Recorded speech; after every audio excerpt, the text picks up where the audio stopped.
लेकिन उस पर कोई कार्रवाई नहीं की गई। इस ज़िम्मन में स्टैंडिंग कमेटी पर उसमें एक चर्चा का विषय लिया गया था। वो चर्चा का विषय जो था वो मैं समझता हूँ 11वें महीने में 2019 में लिया गया था। और उसी के साथ साथ अभी जो बकरीद गुजरी है, उस बकरीद में जो ज़ायद कचरा होता है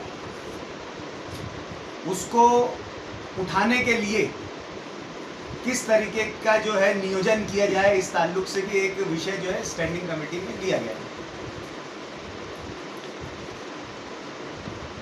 उस विषय के ताल्लुक से बरसरे इक़्तिदार ग्रुप और हमारी मौजूदा मेयर मोहतरमा ताहिरा शेख रशीद साहबा और साबिक मेयर शेख रशीद साहब ने एक प्रेस कॉन्फ्रेंस ली और उन दोनों उन्वानात पर जो ठहराव हुए उन्हें बोगस ठहराव करार दिया। उनका कहना ये था कि आज तक जो बकरीद के त्यौहार पर ज़ायद गंदगी होती है, कचरा होता है, कभी स्टैंडिंग कमेटी ने इसका जो है निर्णय नहीं लिया।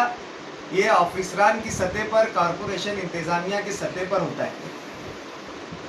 उसके इस सवाल का ये जवाब मैं देना चाहता हूँ कि आज से पहले बकरीद की जो है इस तनाजुर में, इस पस मंज़र में नहीं थी लॉकडाउन की। हमारे यहाँ पहले आरजी स्लॉटर हाउस बनाए जाते थे, कुर्बानियाँ आरजी स्लॉटर हाउस में होती थी। इस मर्तबा ये तब्दीली आई कि कुर्बानियाँ अपने अपने घरों पर, अपने अपने मकानात में, गली कूचों में कुर्बानी की जाए। जाहिर सी बात है, आरजी स्लॉटर हाउस जब कायम होता है और वहाँ कुर्बानी होती है तो एक निज़ाम रहता है कचरा उठाने का, आसान निज़ाम। लेकिन चूँकि इस मर्तबा जो है गली कूचों में, घरों पर कुर्बानी करने का जो मसला पेश आया था, और साथ ही साथ इस वक्त जो है चर्म कुर्बानी जो रहती है, कुर्बानी का चमड़ा जो रहता है, उसको ख़रीदने के लिए कोई जो है व्यापारी आगे नहीं आ रहा था। गुज़िश्ता से ज़्यादा जो है कचरा और मैला यहाँ पर पैदा हो सकता है, प्रोड्यूस हो सकता है। ये हमारे जो है निर्देशन में आया, हमारी मालूमात में आया, इसलिए स्टैंडिंग कमेटी में ये विषय लिया गया। किस तरीके से हम साफ़ सफाई का निज़ाम और माहौल दुरुस्त कर सके इन बकरीद के 4 से 5 दिनों में, इसके लिए ये विषय लिया गया।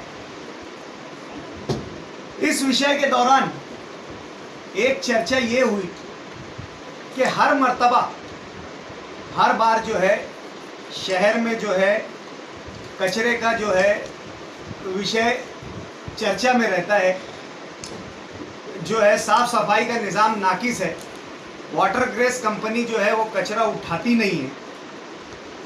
यहाँ पर मैं अपनी तरफ से वाटर ग्रेस के ताल्लुक से एक बात साफ कर देना चाहता हूँ कि मैं भी वाटर ग्रेस का मुखालिफ रहा हूँ, हूँ और रहूँगा। लेकिन अब सवाल ये पैदा होता है कि वाटर ग्रेस को हमने मज़ीद कचरा, जैसा कि हमारे एक ठराव में है कि 155 टन बढ़ाकर देना चाहिए, और दूसरा ये कि उनको 10 साल की मुद्दत वाड़ करके देना चाहिए। ये ठराव है, इसको तो सबसे पहले बोगस करार दिया जा रहा है बरसरे इक़्तिदार की जानिब से। मैं ये कहना चाहता हूँ कि कोई भी ठराव, चाहे मेरे ज़रिए किया गया हो, चाहे किसी और भी ओहदेदार के ज़रिए किया गया हो, स्टैंडिंग कमेटी के चेयरमैन की हैसियत से बोलो या मेयर की हैसियत से बोलो या किसी भी कमेटी के अध्यक्ष की हैसियत से बोलो, कोई भी ठराव बोगस नहीं होता। ठराव सही या गलत हो सकता है। ठराव सही किया गया है या गलत किया गया है ये हो सकता है, बोगस नहीं होता है। ठराव करने का अपना एक प्रोसीजर होता है। इंतज़ामिया के लोग बैठते हैं, एजेंडा पढ़ा जाता है, प्रोसीडिंग ली जाती है, मेंबरान की राय ली जाती है, और जो इंतज़ामिया होता है वो अपनी जिम्मेदारी पर प्रोसीडिंग तैयार करता है और ठराव तैयार करता है। ये उनकी अपनी जिम्मेदारी होती है, ये उनका एंटिसिपेशन होता है, ये उनकी शमूलियत होती है। ये उनकी जवाबदारी भी होती है इंतज़ामिया की, कॉरपोरेशन इंतज़ामिया की, कि जो मीटिंग में जो जो घटना घड़ी है उसको जो है उसको प्रोसीडिंग पे लेना। जब इतने लोग एक साथ रहकर कोई चीज़ प्रोसीडिंग पे लेते हैं तो गलत कैसे हो सकती है। हमारे यहाँ पर मीटिंग की एक ट्रेंड है, एक प्रोटोकॉल है कि जब हमारे यहाँ महासभा बोलो या स्टैंडिंग कमेटी बोलो, विषय पर चर्चा होता है। चर्चा होने के बाद उसको ठहराव की शक्ल दी जाती है। जगह पर कभी ठहराव आप लोगों ने यहाँ जो भी सदस्य है या जिन्होंने मुझ पर इल्ज़ाम लगाया है ये बता दे कि जगह पर प्रोसीडिंग लिखी गई है या जगह पर ठहराव लिखा गया है। उसके लिए वक्त दरकार होता है और ठहराव जो होता है उस वक्त मंजूर करके जो जो बातें दौरान चर्चा आती है उसको अगर वो मुनासिब है तो उसको ठहराव में लिया जाता है।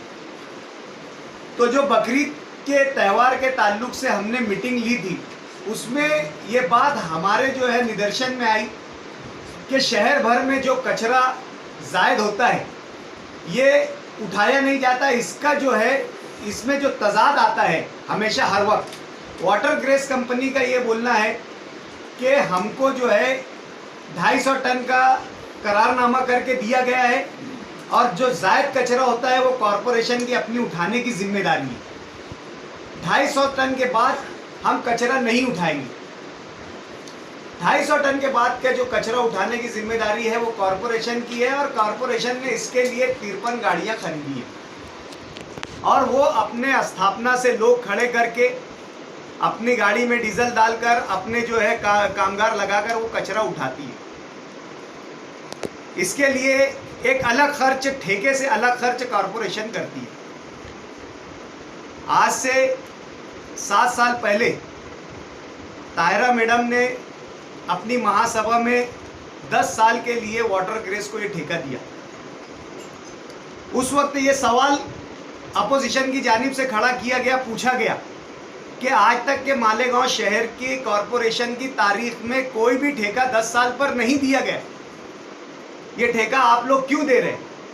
प्रशासन की जानिब से ये जवाब आया कि 10 साल का ठेका देने से जो ठेका आज की कीमत में जा रहा है ये 10 साल तक कंटिन्यू रहेगा। आने वाले वक्तों में है जो है अशिया का भाव बढ़ जाता है, मसलन पेट्रोल का भाव बढ़ जाता है, लोगों के मजदूरों की जो है मजदूरी बढ़ जाती है, दीगर जो है खर्चे और लवाजमात बढ़ जाते हैं। अगर हमने 10 साल के लिए ठेका दिया तो हमको आज की कीमत में काम 10 साल मिलेगा। ये जवाज़ उस वक्त के बरसरे इक़्तिदार की जानिब से और इंतज़ामिया की जानिब से पेश किया गया था। तारीख में पहले 10 साल का ठेका नहीं दिया गया। उसके बाद जब ये ठेका 320 टन का निकाला गया था 2013-14 में, उस वक्त ये आबादी के लिहाज से पैदा होने वाले कचरे का सर्वे करके निकाला गया था 320 टन। और जब ये ठेका मंजूर हो गया, इसका जब वर्क ऑर्डर कराया गया, वर्क ऑर्डर कराते टाइम जो है इसको 250 का एग्रीमेंट किया गया, 250 का इसको एग्रीमेंट किया गया और काम देते टाइम जो है इसको 190 टन का जो है वर्क ऑर्डर दिया गया। एग्रीमेंट 250 टन का दिया गया। टेंडर कॉपी में कचरा जनरेट होने की पूरी सिचुएशन लिखी है कि 320 टन जो है आज की सूरत में कचरा जनरेट होता है शहर में और 2011 की पॉपुलेशन के हिसाब से जनरेट होता है और आज 2020 है। 2011 का जो कॉरपोरेशन के अधिकारियों का सर्वे था उसके हिसाब से कचरा जो है 320 टन जनरेट होता है, 320 टन उठाया जाना चाहिए। तो उस वक्त के प्रशासन का और बरसरे इक़्तिदार का बोलना था।